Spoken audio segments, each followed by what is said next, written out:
এরা শক্তির আরাধনা করতো, সঙ্গে ডাকাতি করতো। হ্যাঁ, বড় লোকের থেকে নিয়ে জমিদার থেকে, তখন তো জমিদার যোদ্ধাদের ব্যাপার ছিল, সঙ্গে ইংরেজরা ছিল। এরা অ্যাকচুয়ালি ছিল স্বাধীনতা সংগ্রামী, ঠিক আছে। এরা তার সঙ্গে আঘাত, হ্যাঁ, জমিদারদের থেকে সব জিনিসপত্র নিয়েছে, গরিবদের রণপায়ে যেত ডাকাতি করতে।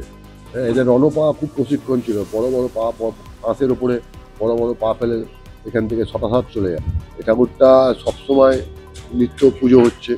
500-550 বছর আগেকার ঠাকুর। রামপ্রসাদ সেন কোনো ভক্তর বাড়ি একটা গেছিল, কোনো ভক্তকে দেখতে, অসুস্থ হয়ে গেছিলো সেই ভক্ত। তখন এই রাস্তা দিয়ে ফিরছিল, ওপারে হালিশহর, গঙ্গা পার হবে খেয়া, তখন তো ব্রিজ কিছুই ছিল না, গঙ্গা হালিশহর খেয়া পার হতে হবে। তা খেয়া পার হবে বলে এই রাস্তা ধরে গঙ্গার দিকে যাচ্ছে, আর এরা জঙ্গলের মধ্যে তখন এরা ওনাকে ধরে ফেলেছে। কেন, কত সুন্দর সুপুরুষ, হ্যাঁ, নাক লম্বা, ফর্সা টিকালো, হ্যাঁ, দেখে এদের মনে হয়েছে এরাও কোনো একটা বিপ্লবী, ইংরেজদের কোনো ব্যাপার একটা। হ্যাঁ, তখন এরা ধরে ফেলে নিয়ে এসেছে মায়ের কাছে। যেমন এরা পুজো পাঠ দেয় সরম্বরে, ঢাক ঢোল বাজিয়ে, হ্যাঁ, মায়ের কাছে পুজো পাঠ দিয়েছে, মায়ের পুকুরে চান করিয়েছে, মায়ের কাছে ওনাকে উৎসর্গ করে দিয়েছে। করে দেওয়ার পর যখন হারিকানের কাছে নিয়ে গেছে ওনাকে, তখন ওখানে নরবলি চলছে। হ্যাঁ, এখান দিয়ে রাত্রিবেলা, দিনের বেলা কেউ পারাপার হতে পারতো না। রামপ্রসাদ সেনের হাত পা পেছন দিক দিয়ে বেঁধে ফেলেছে, বেঁধে ফেলে হারিকানের কাছে নিয়ে গেছে। তখন বলছে যে তোরা তোমাকে মায়ের কাছে উৎসর্গই করে দিয়েছিস, আমার একটা মনোবাসনা আছে। বলছে বলো তোমার কি মনোবাসনা? বলছে মাকে একটা গান শোনাবো।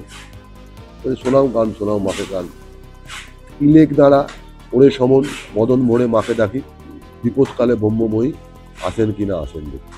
এই গানটা যখন করছে তখন দেখছে যে রামপ্রসাদ সেই মা, যে মা সেই রামপ্রসাদ।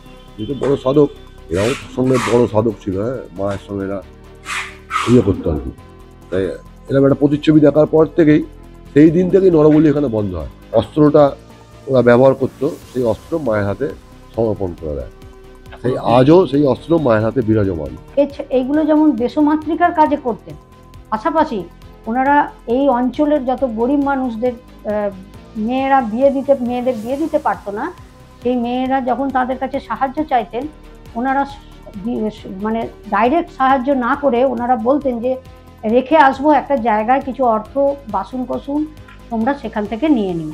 একদম যে সয়েলের লোক, বাগদি বা বাউরি, এইরকম আরও নিচু জাতের যারা মানুষজন, তাদের এই সাহায্যটা করতেন।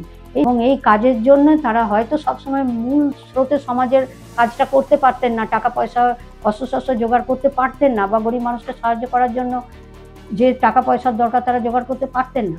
তারা তখন কি করতেন না, যারা ওই ব্রিটিশদের, ওই যেহেতু ব্রিটিশ আমল এবং ব্রিটিশদের যারা পৃষ্ঠপোষক ছিলেন, ব্রিটিশদের যারা সাহায্য করতেন, সেই সমস্ত জমিদার যোদ্ধাদের বাড়ি থেকে ওনারা লুট করে নিয়ে আসতেন, টাকা পয়সা দিতেন। নরবলি টরবলি এরকম নয়, মানুষকে ধরে ভয় দেখানো হতো। মানুষ তো কেউ সহজে টাকা পয়সা দেয় না, কিন্তু নরবলি টরবলি দেওয়া হয়েছে বলে আমি জানি না। আমরা পরিবার থেকে ওনাদের দুজনকে খুব শ্রদ্ধা, সম্মান এবং স্যালুট করি। তারা ওই ব্রিটিশ পিরিয়ডে এত প্রতিবন্ধকতার মধ্যে কি এই অঞ্চলের মানুষ এবং কি সমাজের একটা বড়লোক শ্রেণীর অংশ যারা ব্রিটিশদের সাহায্য করতেন, তাদের বিরুদ্ধে দাঁড়িয়ে লড়ে, হ্যাঁ, এই করেছেন। বিদু ডাকাতের বাড়িটি পরবর্তীকালে দখল হয়ে যায়। এখনো তাদের পীরতলা আছে, তাদের যে ঠাকুর, কালী ঠাকুর আছে, ডাকাতে কালী বলে তিনি পূজিত হন।